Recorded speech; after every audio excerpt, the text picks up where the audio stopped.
Hello, everyone. Welcome to Spring Fever. As always, it is me, XFL Jim,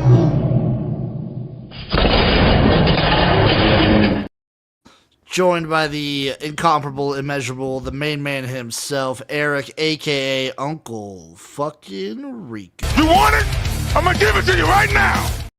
And we're going to give it to you right now. UFL Week 1 in the books. We finally actually have the season underway. All those months of anticipation have led up to now, Eric. Yeah, I'll give credit where credit is due. I'll be the first to admit when I'm wrong. Did better what I thought they were doing, but I always said week 2 is going to be the very key thing. Like, how does this look week 2?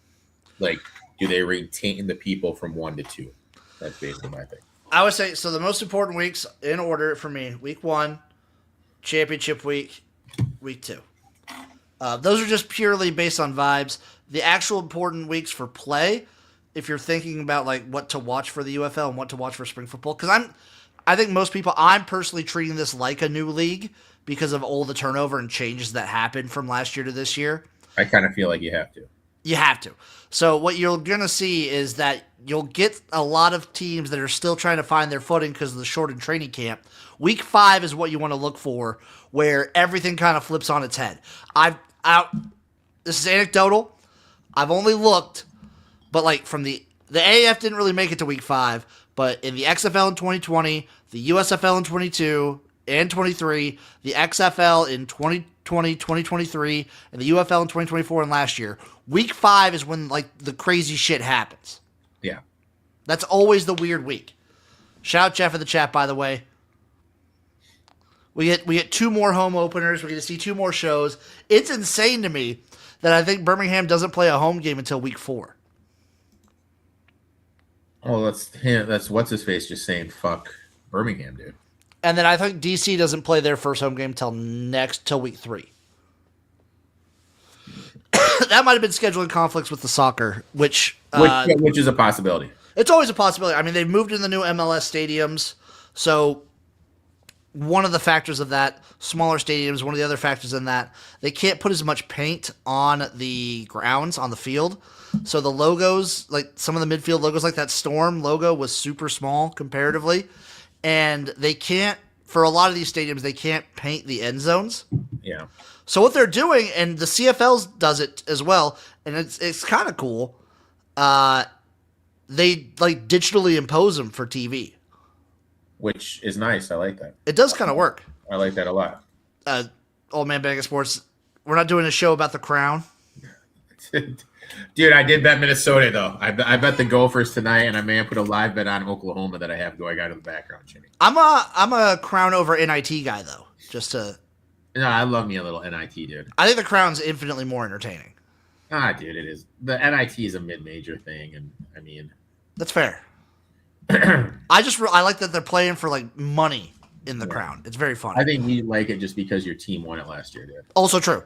And it did set us off on the path to, like, the best season. Literally, like, dude, if this tournament... There's 0 people there. If this tournament makes it to next year, I may have to fuck around and go out there. Go out to Vegas? Go out to Vegas. What are you doing to Vegas? How much do you think the tickets are? The crowd?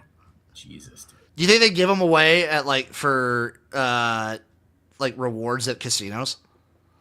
That's funny, dude. Like, I know at Bailey's here, they're giving away tickets for the Sweet 16 as reward stuff. I don't know. Let me pull up. They can't be that expensive. They can't be expensive at all. Should I look at StubHub? Go for it. Well, I expunge on the week that we had in UFL. Open up with a banger. Louisville, Birmingham, the crowd in Louisville. Mwah, chef's kiss. It's everything that I could have asked for from the Kings fans. They showed up. They showed out. It's crazy to me. I don't think any other like alternative football league has tried Louisville before. Yeah. Is there a history? Like, is there any history of teams like a professional football team going to Louisville? Nope. Not that I know of. So, for how like aggressive and wanting of this the fans were, they showed up. I was happy. Oh my god, dude, are you kidding me? I'm looking at How much are these tickets, 93. Eric? Oh, I'm sorry, How much are these tickets? $93, dude. Nope. Nope. I got in to the dude. We bought our Big Ten stuff the You're day talking of. about the Big Ten conference tournament, right? Yeah, we Yeah. bought the Big Ten conference tournament the morning of, and we were 4 rows back from the court for $19. 19? Yeah, Yeah. You and can't be charging these prices if you're the Crown. you're telling me for general admission West. So it sounds like you don't even get a seat. Standing room only for the Crown, dude. It's a big get. You wouldn't understand. Even though there's like 4 people there, but okay. What'd you think of the opening night for the UFL, Eric? I know you were busy. We've talked about this before. We don't agree with them starting during like March Madness. All right. So I put a little work in. Okay. Did you watch any highlights? Put a little work in. Jim. Okay. Put some work in. Okay. All right. So I'm looking at it right now. 14,000, near sellout. Second, I was going to say, second most attended event in that stadium. 15,300 is a cap, had 14,034. 0.65 million watching. Pretty for a Friday night going up against March Madness with the marquee games that were on Friday night. I'll give it credit. I feel like it's decent. And if you remember last year, the Friday night Fox games, not the like we were we were going into 2025 being like, oh, they're playing on Friday night, that's cool. Yeah. They were never really a huge hit ratings wise last year. No. And 0.65, I'll be interested to see if we could go back and see what the numbers were. Maybe I'll play around with it while you're talking about the game. But I'll be interested to see that. Bean looked good, 240 on the day. I think the key thing was obviously the key turnovers that Birmingham's defense was able to face, and that 13 play 66-yard touchdown drive for the game-winning TD. But I think in that game right there, we saw the experience of the Birmingham roster, which was able to lead them to a game. It's going to be interesting to see how this Louisville roster, how it plays in a couple games, if that makes sense. To add to your point, I was one of those picks by Bean was not his fault at all. Mm-hmm. I was also kind of impressed a little bit with Louisville's defense and what they were able to do to limit, except for that one drive, but for the most part to limit the Birmingham offense, especially when it came to running the ball. I felt both teams didn't run the ball super effectively. I don't think many teams week one did, but like I said, with this kind of being a new league and the turnover of rosters, what you expect is not great offensive line play for the first few weeks. Defenses are always going to be ahead of offenses. That's just offenses, timing, rhythm, and everything like that. So, oh shit. And also, Jaden Mickens is a fucking dude, by the way. 102 yards, 9 targets. He caught 9 targets, and he went crazy with it. This was a Jaden Mickens poster. All right, so I'm looking at it. Okay. Early, the article I found. I'm just quoting the numbers that this article had. I don't know if they're right or anything.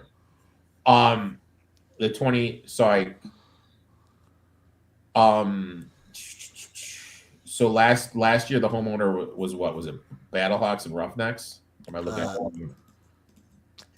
I think it was. I believe it was the last year's home opener was Battlehawks at Roughnecks. Yes. All right. So they had 69,000. Their peak was 844. Okay. That's 844,000. Significantly down from the 2024 1.18 to 1.81 million people that watched. Looking at last Friday, they didn't do that. They just said, I thought I was going to get that. It didn't say. It doesn't say. Early analyst indicates overall viewership up 5%. That's all it says. Yes. I think compared to last year. Detailed pregame breakdowns for all 4 games aren't publicly available yet. The standout from early estimates was Battlehawks and Defenders, 938,000 at peak. Yeah, the second most watched UFL game on ESPN ever. What was the first? It might have been, was 2 years ago, championship game? Okay. Off the top of my head, I don't know. Okay. It could have also been the season opener for 24. Right. I'm not exactly sure. But Louisville showed up. Glad to see that. I like seeing already getting bad blood between the teams, by the way, too, with the interaction of the Stallions players and the Louisville fans at halftime. To me, that just kind of looked like a bad look, dude. Like, what the fuck are we doing? Oh, that's a great look to me. What the fuck are we doing? I love that, Eric.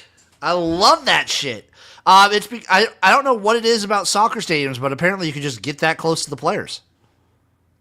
But like what? Like why? No, I'm not talking like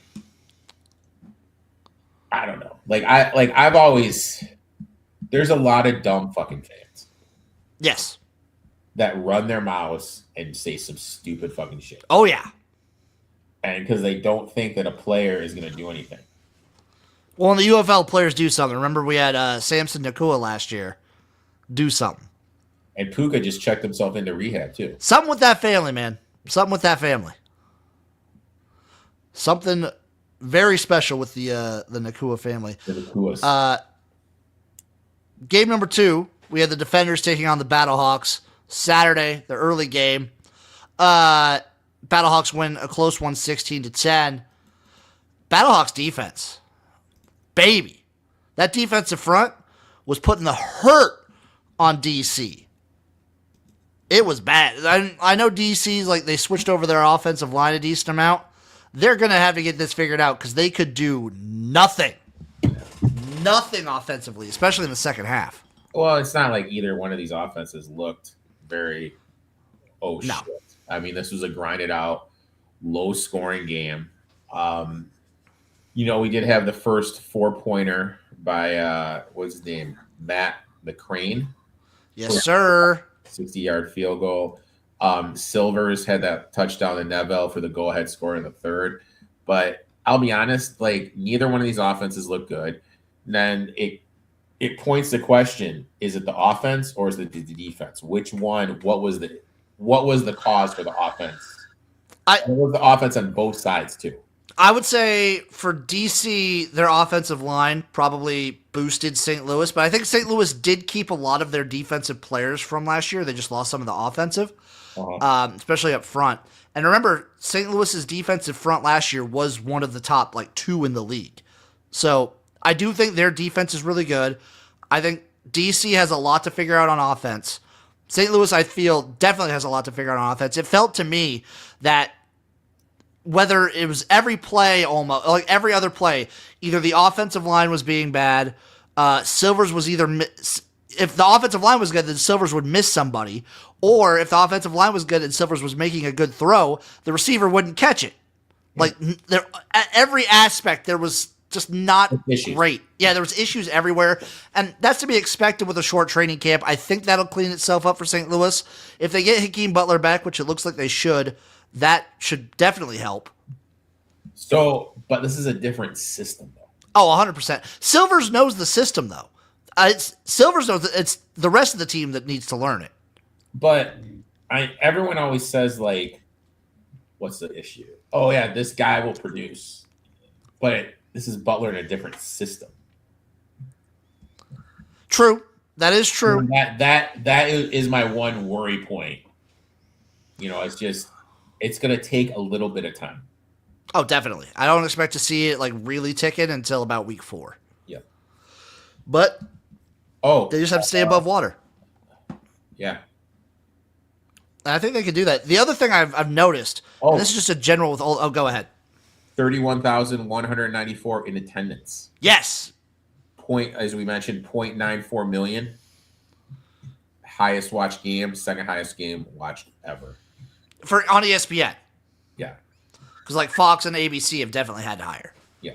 But yes, second highest game watched in UFL history for ESPN. Tons of people in the stadium. Good job, St. Louis, for showing out. I was just going to mention, it seems, and for almost every team, the run game, not that strong right now. It's tough. Yeah. It's tough. Our third game, Eric, we had the Houston Gamblers facing off against the Wagon. Apparently, that is the Dallas Renegades. Although it is hard to tell whether the Renegades are that good or Houston is that bad.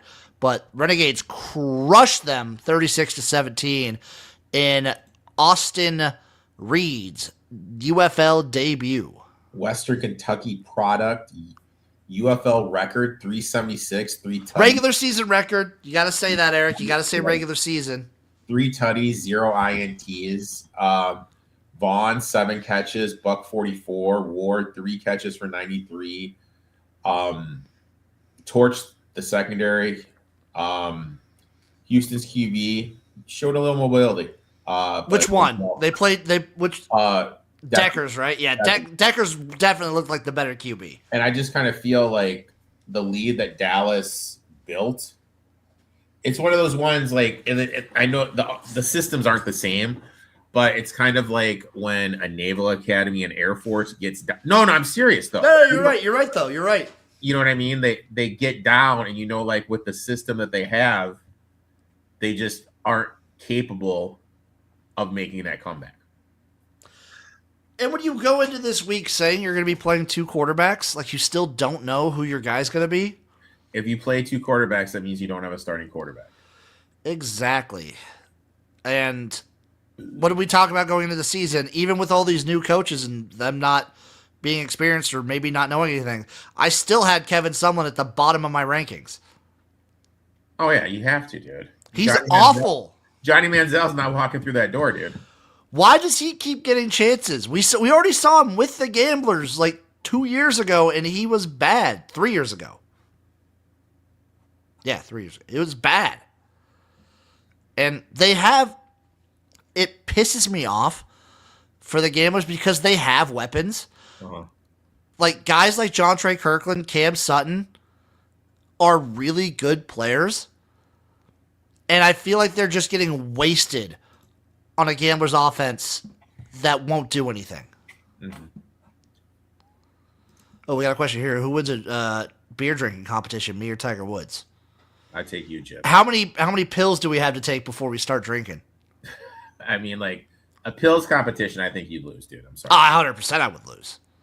Beer, especially if it's the high life, the champagne of beers. Eric, speaking of which, I still haven't cleaned up for my stream weekend. I need to do that tonight. Don't tell me, dude. You discussed it. I would just stress Eric out there. What'd you think of Austin Reed though? Looked good, dude. A little surprised that your boy Perez didn't get any run, but I think the thing with Perez was he was a Stoops guy. Yeah. Like Stoops was loyal to Perez, and once it was Neuheisel's turn, it's Austin Reed's show. But then again, like Neuheisel, like experienced coach, it's going to be interesting. Like, how can I word this? He's a very experienced coach, but we talked about, is he there for the retirement party like Stoops was? But on the flip side, was it him being that good and having these guys prepared? Or is it just the dog shit that Kevin Sutherland was bringing? You gotta wait for the overreactions of week 1. Yeah. I would not be surprised if he keeps this up though. Austin Reed will be a backup somewhere. It would not surprise me. He's prototypical. He's young. Dude, I just realized on Saturday, we're going to have 2 semifinals of the Crown on Saturday that lead us in to the fucking Final Four, dude. That's pretty sick. Christ. That's actually pretty sick.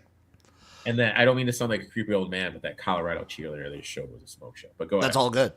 And then also Dallas's crowd needs a little bit to be desired at Toyota Stadium. Yeah, I'm looking at the numbers. 8,870 holds 11K. Viewership was not fully disclosed, so I really don't have the viewership number, so I apologize for that. And the stadium is under construction. Yeah, fair. So I'm going to give them less of a pass than I'm going to give Orlando, but still. Still. What was I looking up here?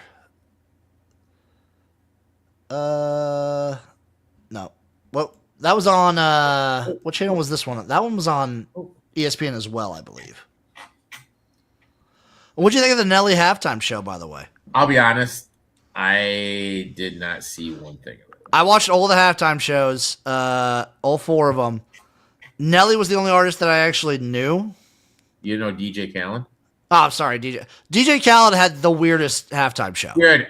People were just, dude, they're not even going to get a fucking shout out. He was like in the corner and just being a DJ. How can you want to go to a DJ Khaled concert? Like if he's just putting on a like how is that a thing you would want to do? I have no idea. Like it's just, I look like he was playing all other, you know what I mean? It was literally nothing. That's it. That's his thing.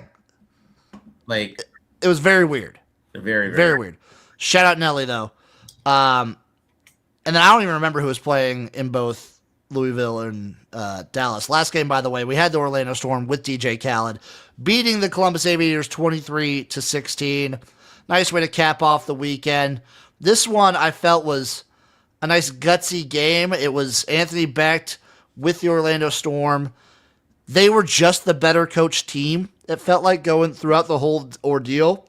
Maybe you had like a little tinge of hope that Columbus was going to make a comeback there, and it just got snuffed out. I will say this, turning to Jim Streams. I made a cameo on Sunday night. I said to take the second half over. Kizashed easily. Easily cashed. Looking at it, pulled away late, 23-13. Both teams, I think, showed promise. I think the key thing was Orlando was able to execute in key moments while Columbus was not. And that comes down to having a more experienced coach in Beck. I do have this for you though. Okay, lay it on me. My offensive standout of the week, Austin Reed. 100%. My special team standout, Matty McCrane for a 60-yard field goal. Nice job there. Always a plus. The defensive standout, I don't even know if I can announce his name. You just say his first name. Is it Peta? Yeah, Peta. Yeah, for St. Louis. For Pete. And then, gotta go Jalen Monroe Cooper, 144 return yards and a tutty. And, shout out to the crowds. Sold out Louisville. Massive St. Louis turnout. Solid. The crowd looked engaged that when you and I were watching Orlando. So, yeah, that was my thing about Orlando was the crowd. They said only around 10,000. Rapoli, during the broadcast, wasn't super happy about it. He wants to get more people there. He did mention that during the broadcast. But the fans that were there, they looked engaged. They were super energetic. And then, shout out to AJ and Ricky for getting their first wins. Those were the two guys that got their first wins. So shout out to them too. So. Yep. Dude, Ricky Prohl seems like a coach you would love. Did you see him in like the locker room and shit? I'm not. I've never seen him more. He's so animated, Eric. He's like yelling. He's expressive. Dude. Now, I will say this. He's insane. The early buzz from what I'm seeing online is Dallas's offense is elite. Birmingham and St. Louis look strong. DC and Houston are weak. So that's from like me just kind of scrolling the UFL. That's what I looked at. So I wonder if we're going to obviously you're going to get week 1 overreactions. My two things that I'm going to say. I think the quarterback play this year might be some of the best that we've ever had in spring football. Okay. Jack Plummer, I loved what he did for Orlando. The only thing with him is he holds on to the ball a little too long. Another issue I will point out to Dallas, and I don't know if it's Austin Reed's fault, they were having multiple times where it was taking forever to get the play called in, and they would either have to take a delay a game or call a timeout. And that will come to bite them in the ass if they don't get that figured out. True. NASCAR chiming in. Lucky Jackson Legacy game number 2 coming in. I could see it. Dude's a stud. Eric, are you ready to go into the week 2 lines? Okay, Jimmy, let me pull them up, dude. Are you ready? I don't think there's any props up yet, are there? No. The issue, and I mean, I don't want to shout out DraftKings because it's DraftKings. They don't need the shout out. And and they're kind of scummy in some regards. Everyone's scummy. But they're one of the few books, and I think they might be one of the only legal books, like actual local books that'll have UFL props. But I don't think they usually post them until the day before. The day of, yeah. It's usually they'll post a lot the day of, maybe the day before if you're lucky. It's that way with the CFL too, to an extent. Yeah. We don't get the love. We need the props, buddy. We need the props. So Friday, April 3rd, we have the Defenders versus the Aviators in Columbus. The DC Defenders are 1.5 point favorites in this one. The total's set at 39.5 plus 100 on the money line. Oh, God. All right. It's tough. This is a toughie, Eric. Where's your head at with this one, Jim? My head is, I kind of have a read on what Jordan Ta'amu is as a quarterback. And if he has a successful run game, he will have a stellar season. The run game that DC showed and the play that their offensive line showed was not great. Columbus, though, I do worry that the defense isn't super good. I kind of want to take DC here minus the 1.5. But more experienced coach, more experienced quarterback. So, I mean, to me, this game is interesting because you got the defending champs who lost their first game going on the road. By the way, that happened to the Stallions last year, too. Facing Columbus. Home opener. Home opener for the franchise. Should be, I hope it's a really good crowd. And I'll tell you what, played Orlando good. You know what I mean? Like they did. I think they played them good. And I always like taking the home team. I kind of want to see the attendance numbers though, like the ticket sales numbers. Like what are we looking at here? That's the big thing for, I feel like, home versus away in the UFL. Because if it's not a huge crowd, it's not like the travel's any different for either team. Yeah. The travel's the same for both of them. Mm-hmm. But I mean, like, for me, it's like, what's the juice of the stadium? You know what I mean? Like, because if you have juice, then that's going to help the home team. If there's no juice, it's not going to help anything. Gun to my head here, I would probably take the Aviators, and I'd probably just play them even money to win. Just play them at the plus 100? Plus 100 to win. Eric, I'm looking on their website right now. How much do you think tickets are to this game? $25. We're heading over to Ticketmaster. Mm-hmm. I can get as expensive as... Okay, let's see. Let's do... Where do you want to sit? You want to sit on the 50-yard line? Yeah, tell me what the best ticket is and the worst ticket. Okay, 50-yard line tickets, straight up. Really good, like, pretty darn close. You're talking $50 to $70. Okay, all right. End zone seating, like right behind the end zone, $16. It's not bad. It's not bad at all. Uh-uh. Not bad at all. There's not a ton of blue. So that leads me to believe, I mean, it looks pretty sold.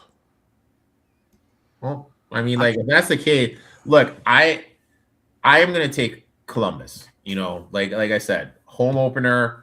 I'm always going to favor the home team, especially in a small number like that. That's valid. I'm going to take DC minus the 1.5, and I'm also, in week 2, I will be betting the under in this game as well. Ooh. Do you want to go head-to-head? Are you going to take the over? Do you want to go head-to-head and the loser, just straight up, no point spread, the loser has to buy a winner T-shirt of choice from Royal Retros using promo code SpringFever. Promo code SpringFever, all one word, all caps, 10% off at Royal Retros. Shout out Royal Retros. I still need to get you your Michigan Panthers shirt, by the way. Oh, geez, dude. I know. Okay. I've been so late on that. I've had a lot of shit going on. But yes, I will take that deal for Friday night. Yeah, that is a Friday night wager. Deal. It's Are happening. you going to be streaming Friday night? Yeah. I have an overnight on Thursday, so we'll see how awake I am. But I did it last week with an overnight, so we're going to plan on it again for some UFL Friday night football, baby. Saturday at 7 p.m. Central Time, we have the Louisville Kings taking on the Orlando Storm. Storm, 3.5-point home favorites here. Total set at 39.5, plus 170 on the money line. Eric, I don't know about you, but I liked what I saw out of the Kings last week. I'll be honest. Jesus. All right, going to my head here. You like what you saw from Louisville? You don't have to. Hey, you don't. If you don't like the bet, you don't like the bet. This is one of those games. This is tough. For me, I look at it like this. Beam against the Beck defense. How is that going to look? The Storm defense did look pretty good. McClendon looked decent for the most part. I'm probably 3.5 is interesting. Again, I'm probably going to bet the under. Shop around because at MGM it's 3. Yeah, if you like the Storm, go to MGM. I'm going to take the under 39.5. And then I might mess around with some props. When they actually have them, like Bean rushing total over. If you like the under, visit BetG at MGM because it's at 40.5. Oh, even better. So much better. I might just take some Bean rushing yards over. Okay. I think he gets some scrambling in there. And they do some design runs with Bean. Yeah, I'll definitely be interested in that. Like I said, it's kind of hard for us to project where they're going to be. More reason to tune in to Jim Rats. Jim and I and Chase will be live. If there's any props, Jim will be sure to chime in there. Oh, definitely.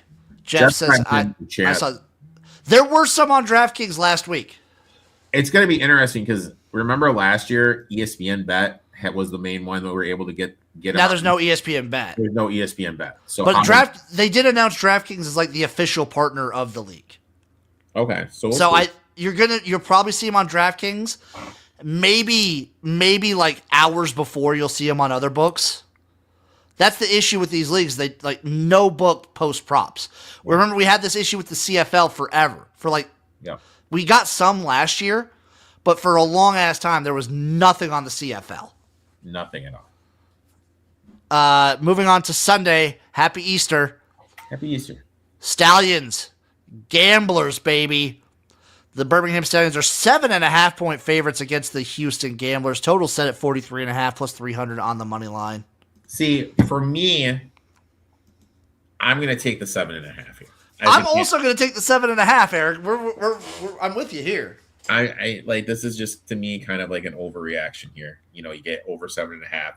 Obviously, are going to have to play that. I think that we're going to see some adjustments from Houston, and who knows?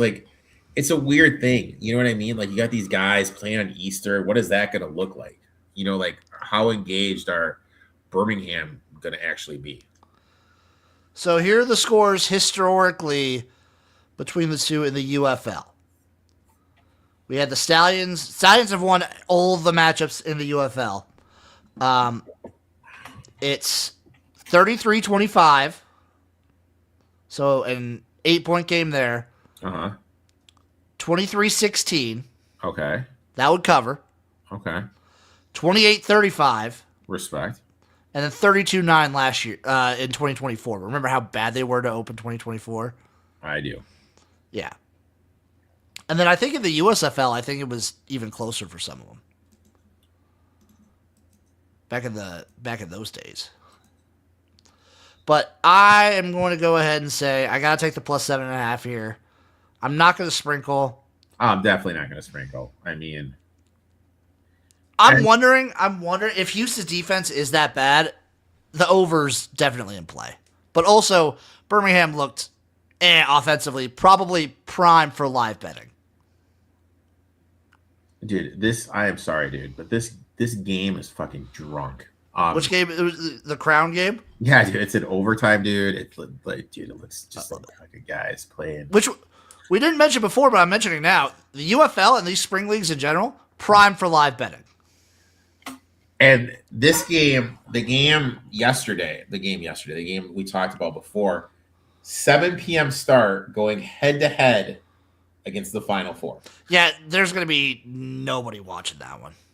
Expect the ratings to not look great this week because you have that. And then this game on Sunday, Eric, it's on the NFL Network.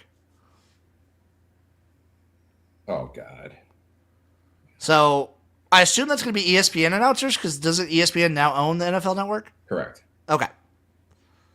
So, yeah, don't expect a ton of great ratings. Who knows? I'm intrigued to see what the next game is, which is Tuesday, by the way. Tuesday, April 7th. You have the St. Louis Battlehawks taking on the Dallas Renegades. Renegades are 3.5-point favorites there. Over-unders 41.5 plus 160 on the money line for the Battlehawks. I mean, I'm gonna take the Battlehawks. You know, if I'm gonna take the fucking Houston after getting their shit kicked in, I'm gonna take the team that kicked their shit in. I'm gonna fade the team that kicked their shit in. Excuse me. You gotta think St. Louis is gonna be better defensively. You have to think it. Dallas showed out. I'm gonna take the Renegades though. And you know what I'm gonna do? I'm gonna take the over. Call me crazy. I'm taking the over for the Renegades Battlehawks. Okay. Sometimes these games are absolute shootouts. They were last year. I know there's still a lot new going on, but I'm going to take the over, and I'm going to take the Renegades minus 3.5. Respect. So let's just review our bets. So let's start on so I'm going Aviators on the money line. You're going Defenders. Yep, minus 1.5 there. We're going head-to-head. I'm also in the under in that game. So we're going to be looking for beam props in the Storm and Kings, but I'm personally not betting it. I'm also betting the under in that game as well. I'm just going to be looking for beam props. I'm looking for beam props, but I am betting the under in the game itself. Now, the Sunday game on ESPN at 5 p.m. right during Easter dinner, I'm going to take the Gamblers plus the 7.5. We're both on Gamblers plus 7.5, and I'm betting the under 43.5. Actually, I'm saying live bet this game. Don't listen to my under. Live bet this game. If it starts out super, super slow, you might be up for an over because I think Birmingham can pull away. Now, I am going to take the Battlehawks plus the 3.5. And I am on the Renegades minus 3.5 and the over 41.5. Now, something new we're going to do this year is we're going to have the Spring Fever Parlay of the Week, where Jim is going to have one leg and I'm going to have one leg. It can be anything we fucking want. Okay? Anything we want, Jim. Lay it on me. What is Jim's leg of the parlay? I'm going to go King Storm under 39.5. Actually, if you can get it under 40.5, we'll take that. So you're going to go King's Storm under. So what I'm going to do right here, I'm going to put this in on. I'm going to put this in right now on BetMGM because they have the 40.5. So we're going to say King's Storm under 40.5, and I'm going to take Columbus here plus 100. Ooh. So that's a nice juicy plus 281. So I'm going to go ahead. I'm going to make a nice little spreadsheet. We can track this out for the year. All right, my friend. I like it. Eric. Boom. I'm going to put a quarter of a unit on it. Boom. It's in. And now, Eric, are you ready? Are you ready to make a DraftKings lineup. It's been so long. Boom, boom, boom, boom, boom, boom, boom, boom, boom, boom. It's been so long since we've done DFS, brother. So, all right. So We don't have to start with the quarterback if you don't want to start with the quarterback. So here's my thing. All right. So it's important to note, guys, on this thing right here, we cannot do the Thursday game. The Tuesday game. The Tuesday game. Okay, so this is the shit I can't fucking see. So yeah, we can't do Battlehawks Renegades. How fucking dumb is fucking Oklahoma? Is Oklahoma the worst coached team? Like, why the flying fuck? You're up by 3, dude. Why the fuck are you fucking fouling? It should have been Oklahoma State. I mean, Jesus Christ. How poorly coached is this fucking team, dude? How poorly coached is Oklahoma? Oh, Eric. You wonderful man. What position do you want to start with for the DraftKings? We got to do it at quarterback. So for quarterback, you got Corral, Tamu, Bean, McClendon, Plummer, or a combination of Deckers and Henderson. No, but I mean the thing is we got to stack. Who do you want to stack? Oh my god! And the 80% free throw shooter missed, so you have 3.9 seconds left. What? Down by 3. So. Sorry, Jim. No, you're good. You're good. I'm fucking. Out of these 3 games, which one do you think is the highest scoring between Birmingham, Houston, Louisville, Orlando, DC, Columbus? So this is the thing. You got. You would think with what Houston showed, the idiot went to miss it and he made it. I mean, it's like this game is fucking on crack, dude. All right, I'm sorry, Jim. Let me pull up my DFS notes. I gotta find it. All right.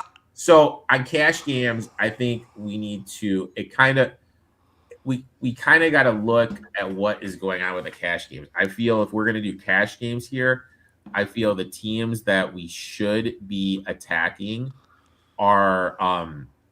Let me make sure I want to make because what is the game on Monday night? On Tuesday night, it's Dallas, St. Louis. So we can't play. So I think the teams that we need to look to attack now Beam is great because of his rushing upside, but the reason I don't like him is that we don't really have a wide receiver that I trust yet that we can correlate him with. Valid. So I think we need to look to either go to Orlando or Birmingham. I would say Birmingham because I feel like Birmingham has the wide receiver combo that you can kind of like. They have the receivers that you could jump on. Okay, so let's go Carruthers. Corral. I love Carruthers there. I love that. He's right. Now Carruthers. Okay, so let's go Carruthers. Okay. And then do you want to go running back next or receiver next? Now we need the wide receiver. Okay, go to receivers. Which wide receiver? So for pairing him, Mickens is the one who went off last week. Deion Kane's usually the go-to guy, but we also don't know what the relationship between Deion Kane and Matt Corral is. Because Corral, remember, got injured, was like a backup, and then got injured last year. Can you find real quick who led him in targets? This season or? Last week. Last week it was Mickens, 100%. Hold on. I guarantee you it was Mickens. Yeah, 9 targets, 9 catches. Yeah. Give me each.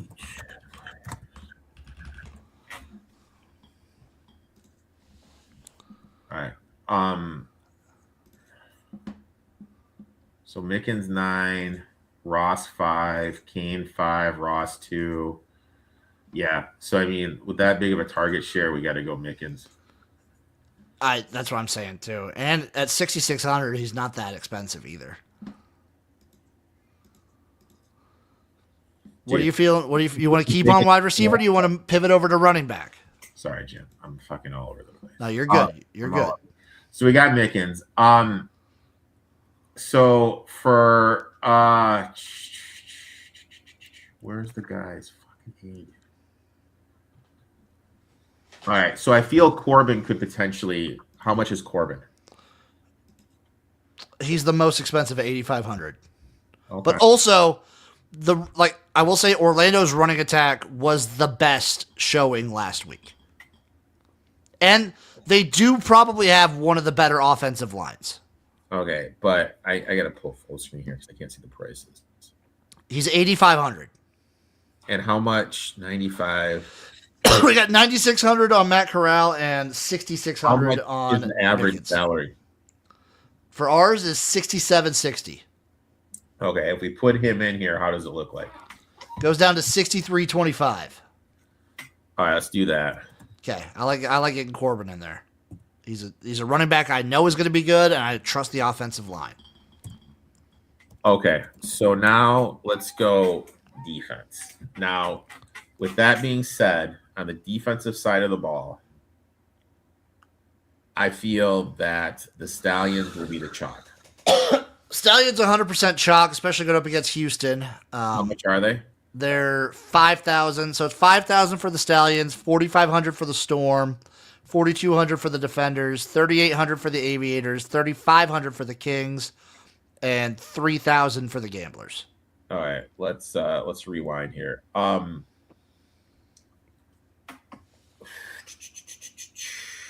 on, I'm pulling it up on my fucking phone so I can see it better, dude. Oh, I got you. All right, UFL, where are we at here?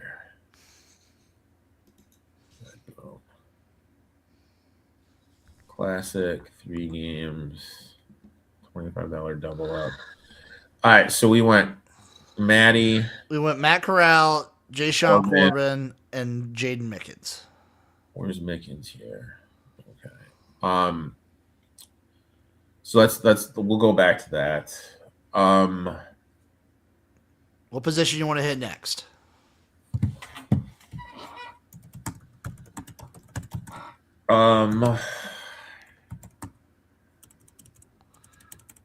Running back. We got running back. You want another running back in the flex. You want to get another running back? Yeah. Okay. Which running back are you feeling? Who's the leading running back for the Battlehawks? We don't get any Battlehawks. Oh, fuck yeah, that's right, dude. God damn it. That Tuesday game's fucking you up, brother. The Tuesday game's completely fucking me up. Jackson. It's weird that they're not doing it, right? Like they do Monday night. Do they know that DraftKings doesn't do Monday night? Jackson's fucking it. Jackson's too much money. Jackson's too much money. McFarland, I think, is still too much money. I would say maybe take a value play on Benny Snell. You can do that. He gets play. Fucking A, dude. Every single fucking value play I have is fucking is either on Dallas or St. Louis. Yeah. Yeah. Motherfucker, dude. Yeah. God. I know. It's tough, Eric. Fuck. So you got one more flex, one more wide receiver / tight end. Okay. All right. So let's hypothetically, you and I both have Houston covering. If Houston does cover, who's the guy? They cover because why? I mean, I want to say Kirkland. I worry he might drop the ball a little bit, but he would be the guy I think like balls out. Okay. All right. So let's put in old John Trey Kirkland. So we've got 6,100 again, but we still haven't gotten defense yet. Okay, we're not going to go to defense yet. We got one more flex play. Okay. All right, hold it on. So we went Snell at the flex. Yes, so we got Snell at our flex, John Trey Kirkland, and Jaden Mickens as our wide receivers. Jay-Sean Corbin is our running back, and Matt Corral is our quarterback. Okay. We're down to 6,100. 6,100.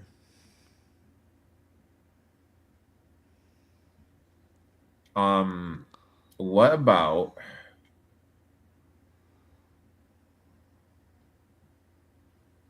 no? Because if we put Jackson in from fucking DC, That's going to lead us 4,200 on defense. So we do have some defensive guys. Which means we can get the Aviators, Kings, or Gamblers. If we do that, if we do Lucky Jackson, which I very well could see. Now, but the thing is let's rewind a little bit. Okay. Which game do you think is going to be other than three of the highest scoring? I had these all as potential unders. I do think between DC and Birmingham, those are the two games I think could potentially hit overs. All right, so let's look at let's add a guy. So if we no, just hold with me for a second. Hold with me. Okay. We have three guys in the Birmingham Houston game, by the way. Three guys in the Birmingham Houston game. So I'm saying if we take out Kirkland, okay, we put Jackson in at the wide receiver. Jackson in at the flex from the defenders. Who's the guy on the opposite side of the ball from the Aviators that we could put in at a wide receiver position? Let's see. Or does no such player fit that role? No. Like, you think guys like Kiki Chisholm are good. Tate Martin showed pretty decently. McClendon had some trouble getting the ball out, but I would trust Jalen Moore if you want value. If you want a little bit on the cheaper side, I would trust, obviously, Kiki Chisholm. He's going to be your number one target guy, probably. So if we go Chisholm, that will lead us 5,500, and we're open to everyone on defense. I like that, Eric. So let's do that. And then if we go with the Stallions defense, so if we go Corral, Corbin, Chisholm, Mitkins, Jackson, Snell, and the Stallions defense. I love that. Look at us talking it through, Jim. Oh, this is a group effort. Talking it through. Now we just have to not be like our CFL selves and remember to actually put the lineup in. I just put it in right now. Very awesome. I'm gonna make sure mine gets in there. Eric, we're back. It's UFL time. Back. We are back. It's UFL time, baby. We are back. I cannot wait. You guys hold on to this moment because the season is gone before you know it. It's a blink and you miss it league. Don't know what you got till it's Damn right. over. Anything else you want to see for week 2? You know what, Jim? I will make a gallant effort if you have a stream to sit through a whole game with my comrade Jim. What time is that game on Easter? It's at 5. I might be streaming for that one too. What Saturday? No stream on Saturday? No. Saturday there will be a stream. So Friday I'm planning on it. Saturday, yes. Sunday, maybe versus probably. And Tuesday, yes. Okay. All right. I am not going to lie, Jim. Uncle Rico's got a nice little date on Friday night. So after what time's that game start, buddy? Friday night, 7 p.m. our time, baby. That's kickoff for my date. I usually show up 15 minutes late to keep her waiting. So yeah. And week 2, it will be going head to head with the eTop 21 Sports Show on Tuesday. Oh Jesus, dude! Are me and you are gonna go head to head? I might watch your stream on my stream. Thank you, everyone. Thank you for watching. Thank you for listening. We greatly appreciate you. Give us a like. Give us a follow. Follow that man at eTop21 Sports. Follow me at XFL Jim. It does help. And we'll see you guys next week for another exciting and maybe sensual episode of Spring Fever. Kisses. Bye-bye.